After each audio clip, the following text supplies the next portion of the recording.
It's 6 p.m. on a Tuesday here in Korea. Welcome to our newscast. I'm Daniel Che. Let us begin with the headlines.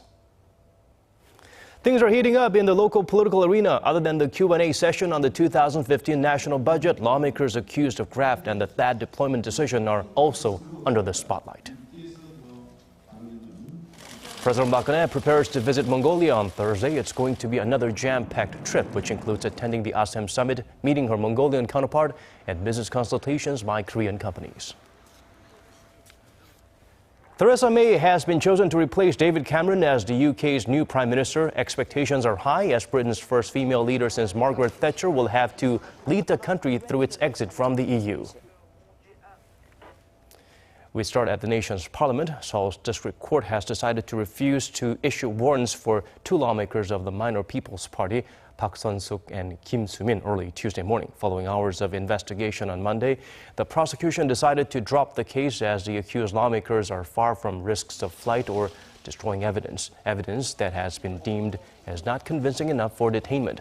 The two lawmakers have been under the spotlight over allegations of forging contracts with PR agencies and receiving illicit funds and kickbacks in exchange. Meanwhile, the review by the Special Committee on Budget and Accounts on last year's budget is still underway. The ruling and opposition blocs are questioning related government officials on a wide range of issues, including the supplementary budget and the recent decision to deploy the U.S. missile defense system known as THAAD to South Korea. Finance Minister Yoo Il-ho said the ministry would do all it can to minimize the burden on the nation's fiscal soundness, while Defense Chief Han Min-gu said the looming concerns coming from neighboring countries over the THAAD deployment are seen as somewhat excessive. Seoul and Washington are monitoring the North's nuclear test site, where a high level of activity has been detected recently. South Korea, well aware that the communist state is always ready to conduct another test, warned that such a move will bring the regime even stronger sanctions and greater isolation from the world. Here's Kim Hyun-bin with more. A high-level activity has been detected at North Korea's Punggye nuclear test site. U.S.-based North Korea monitoring website 38 North says commercial satellite imagery from July 7th shows supplies and equipment stacked on the ground at the North Portal, where the third and fourth nuclear tests were conducted.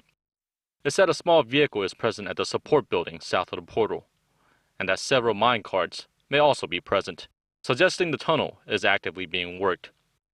The website says, however, that it's not possible to determine if the activity is for maintenance, excavation, or preparation for a fifth nuclear test, due to the image resolution. South Korea's foreign ministry said in response that North Korea is always ready to conduct another nuclear test and could do so with an order from North Korean leader Kim Jong-un. North Korea could conduct another nuclear test at any given moment with the consent of its administration. The ministry added that South Korea and the U.S. are closely watching Pyongyang's every move, using their surveillance assets. It warned that if Pyongyang decides to conduct another nuclear test, the regime will be slapped with even stronger sanctions, further isolating it from the rest of the world. Kim Hyun-bin, Arirang News. The U.S. justified the decision to deploy the THAAD missile defense system to South Korea in response to North Korea's aggressive rhetoric against it. Washington also called for the release of American detainees in the North after the regime threatened to handle them in accordance with wartime law. Kwon So-hwa reports. The United States says North Korea's threat to take physical action in retaliation for the deployment of the U.S. missile defense system THAAD proves the decision was right.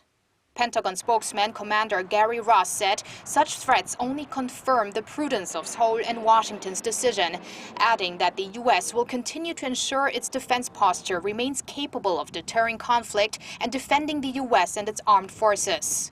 Washington also reacted to another threat made by North Korea late on Monday when it vowed to shut off all channels of contact with the U.S. and deal with any Americans detained in the country according to wartime law. The U.S. State Department once again called on North Korea to release the detainees from improper and unjust detention. Two American citizens, college student Otto Warmbier and Korean-American pastor Kim Dong-chol, are currently detained in North Korea with sentences of 15 and 10 years. Spokesman John Kirby said all of North Korea's recent threats, whether in the form of words or actions, are all the more reason for a proper readiness posture in South Korea.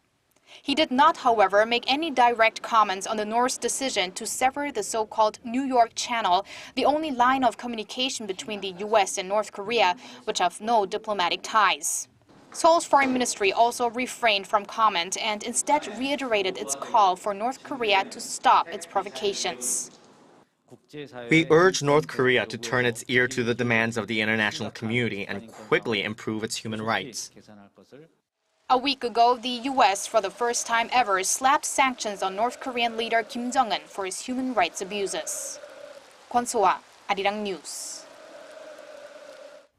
South Korea's foreign ministry says China and Russia's opposition to the deployment of THAAD in South Korea will not affect their implementation of the UN sanctions on North Korea. Foreign ministry spokesman Cho Jun-hyuk on Tuesday drew a line through the two matters, saying Beijing and Moscow, as permanent members of the UN Security Council, have given their word on numerous occasions regarding their efforts to sanction the regime for its nuclear and missile tests. He added their cooperation on the sanctions will continue and even grow stronger regardless of the THAAD decision.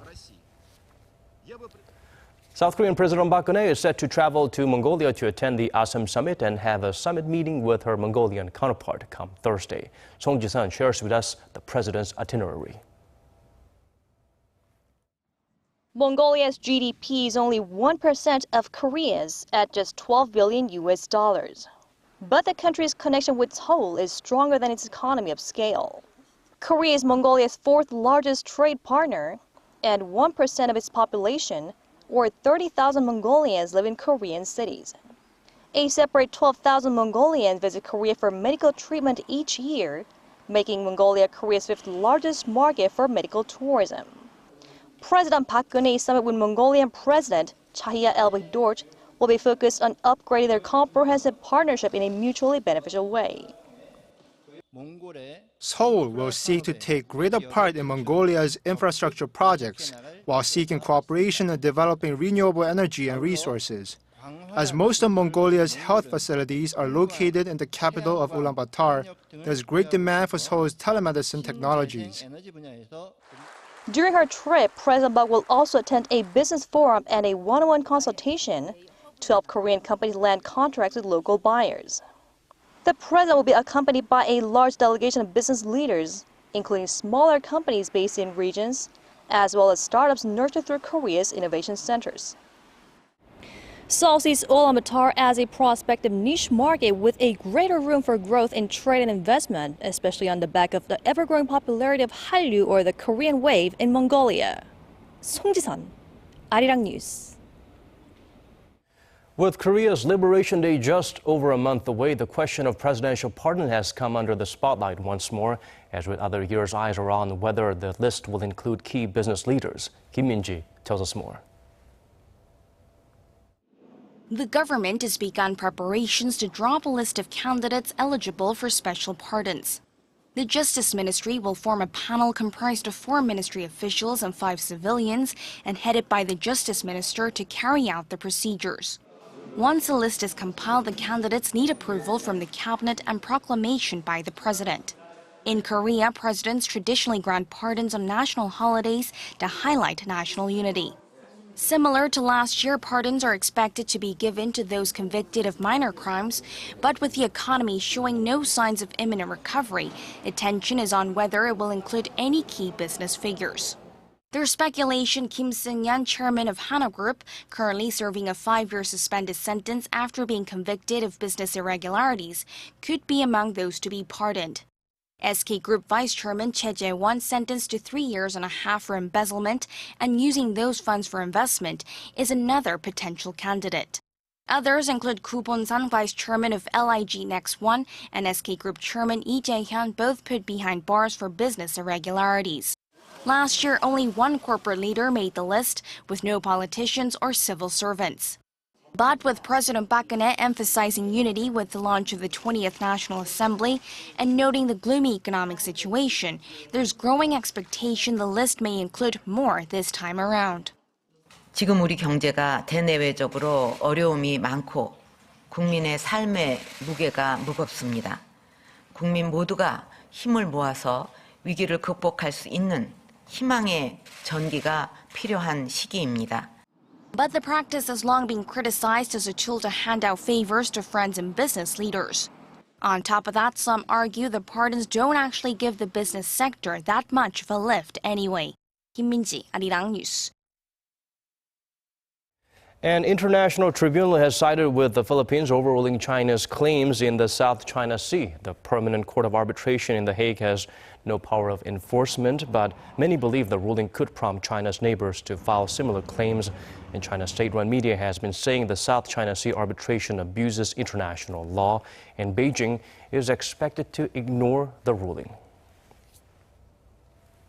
Turning to other parts of our world now, Britain has a new prime minister. Come Wednesday, Theresa May will officially replace David Cameron, who is stepping down after the UK voted to leave the European Union. Here's an introduction of who she is by our Kim Mo-gyun. Theresa May, currently Britain's interior minister, has been confirmed as leader of the Conservative Party and the next prime minister after her sole rival for the post pulled out on Monday. Mrs. May and Junior Energy Minister Andrea Leadsom had been the two remaining candidates competing for the UK's top political position.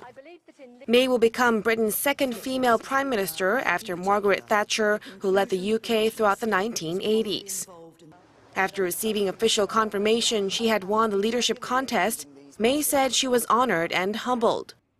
She vowed to bring the strong leadership needed to negotiate the best terms for Britain's exit from the EU, forge a new role for the country in the world, and unite the nation. A vision of a country that works not for the privileged few, but that works for every one of us, because we're going to give people more control over their lives. And that's how, together, we will build a better Britain. As she gave her speech, May praised outgoing Prime Minister David Cameron for his leadership and contribution to Britain. Cameron, who has been in the post for the past 6 years, welcomed the news and pledged to fully support May. I'm also delighted that Theresa May will be the next Prime Minister. She is strong, she is competent, she's more than able to provide the leadership that our country is going to need in the years ahead, and she will have my full support. Cameron said that given the new changes, there's no need for a prolonged period of transition. He added that he will chair his last cabinet meeting on Tuesday and offer his resignation on Wednesday. Kim Mo-gyun, Arirang News. Moving on to other stories now, Japanese prosecutors demanded a 5-year sentence for a Korean man suspected of detonating a bomb in a public restroom at the controversial Yasukuni War Shrine in Tokyo last year. On November 23rd, the 28-year-old, identified only by his surname Chun, originally attempted to plant a pipe bomb in the main hall of the shrine to express his dissatisfaction with the war memorial, but was foiled by tight security. Prosecutors labeled the incident a terrorist act. Chun's lawyer pointed out no one was hurt and asked for a suspended sentence. The first hearing will take place next Tuesday at the Tokyo District Court. The shrine is frowned upon by many countries as it glorifies Japan's war criminals. Now, for those of you planning to travel next week, you may want to pay attention to these changes coming up in Korea. Travel agencies or airlines will have to let passengers know if their flight is canceled or their departure is delayed by more than 30 minutes via text message or phone call. It's part of new regulations drawn up by the Transport Ministry amid a rise in the number of travelers and passenger complaints.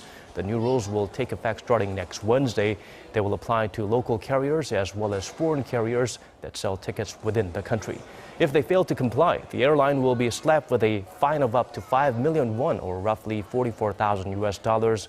Airlines will also have to provide passengers with food and beverages if a flight is delayed for more than 2 hours, and the delay cannot exceed 3 hours for domestic flights and 4 hours for international ones.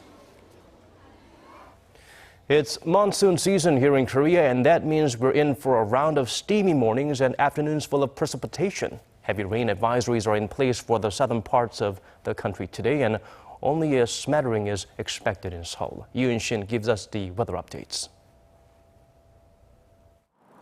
Korea has seen some record-breaking temperatures over the past few days, but with the rainy season kicking back in on Tuesday, the country is expected to cool down a bit. Seoul and the surrounding Gyeonggi-do province are mostly sunny and partially cloudy at the moment. As you can see, no rain in sight. But as a monsoon front gradually approaching the region, there's still a slim chance we could see some showers this evening. Up to 30 millimeters of rain are expected in the central area, including Chungcheongbuk-do and Gyeongsangbuk-do provinces. Southern cities like Busan and Yeosu will continue to see light showers this evening. But on Jeju Island, a heavy rain warning was issued, and about 120 millimeters are expected today. Along with the rain, blustery winds are expected to sweep through the southern and western coastal areas, gaining strength going into the evening hours. The rainy season, which may be a burden to some, also has its benefits, as the extra precipitation is expected to bring ultrafine dust levels down below average nationwide. Lee Eun-shin, Arirang News.